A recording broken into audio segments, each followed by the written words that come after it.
じゃがいもを揚げるって罪な食べ物ですね。お疲れ様でーす。ひろさんキッチンでーす。今日はですね、冷凍 OK 究極のハッシュドポテトの作り方を紹介しまーす。いや、ハッシュドポテト、うまいんですよね。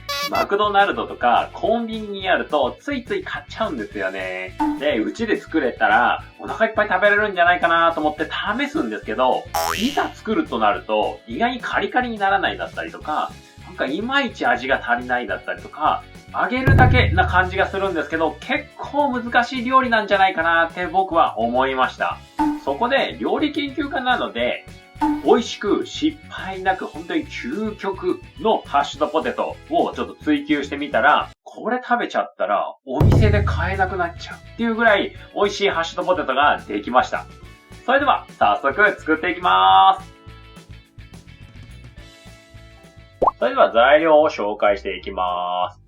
じゃがいも、玉ねぎ、米粉、で塩、油だけです。今日のレシピは手間はかかるんですけど、材料はめちゃくちゃシンプルになっています。ハッシュドポテトを究極にするための玉ねぎの準備から始めていきたいと思います。玉ねぎをみじん切りにします。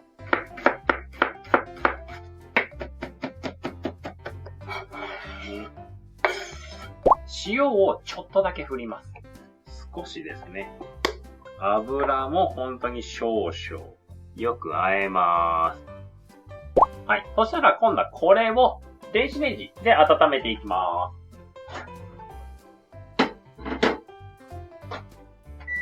す。少量なんですけど、この玉ねぎを入れることによってめちゃくちゃハッシュドポテトが美味しくなります。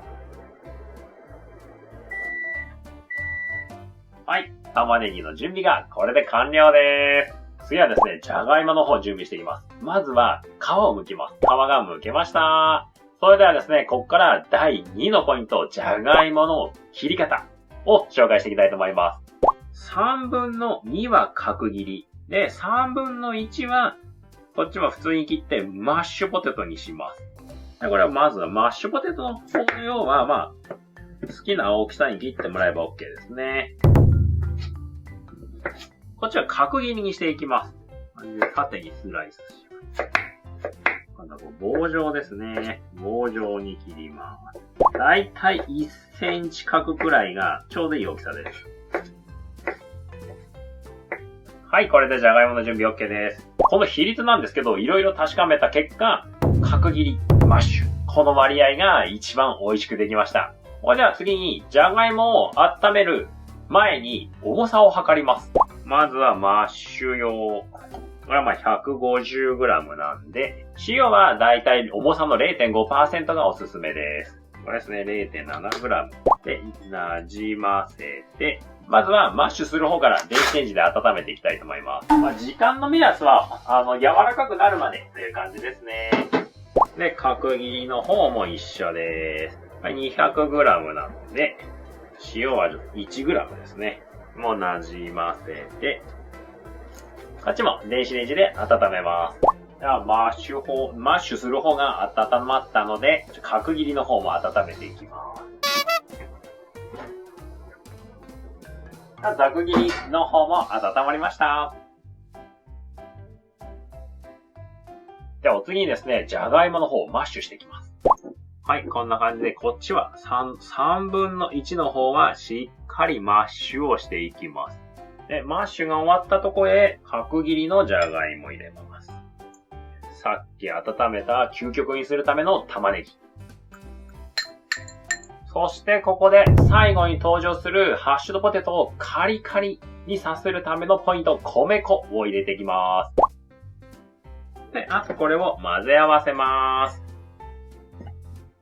で、粉もいろいろ試したんですけど、やっぱ米粉が一番カリカリに仕上がりました。そしたら最後は食べやすい大きさに成形していきます。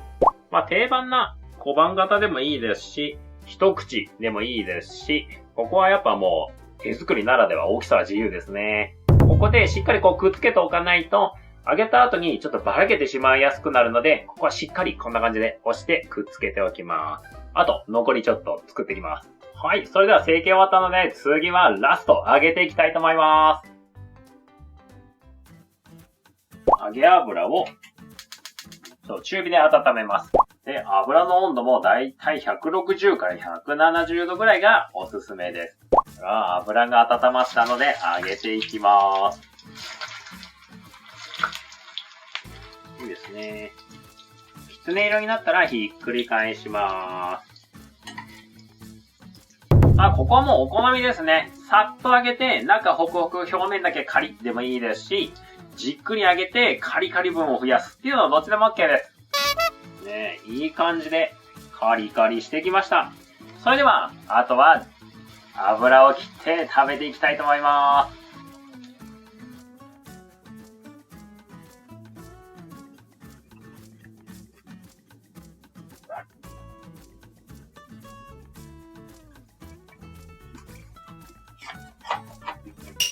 サクサク、まっじゃがいもを揚げるって罪な食べ物ですね。玉ねぎは入ってるんですけど、ほとんど玉ねぎは感じないですね。旨味だけを感じます。で、あとやっぱ電子レンジの時にかけた塩。あれでじゃがいもの美味しさ、甘みが引き出されて、十分シンプルな材料でも美味しくできました。さて、いかがだったでしょうか？で、このハッシュドポテトなんですけど、この揚げた状態で冷凍してもらえれば、だいたい2週間くらいは保存できますし、この冷凍したものはトースターだとかグリルとかオーブンとかで焼いてもらえればまたカリカリに美味しく復活します。それではですね、今日のこのレシピでお店で買えなくなっちゃうくらいの美味しいハッシュドポテト楽しんでいただけたら嬉しいです。またコメントにですね、リクエストとか何か聞きたいことあったらお気軽に書き込んでみてください。それでは最後までご覧いただきありがとうございました。また次の動画でお会いしましょう。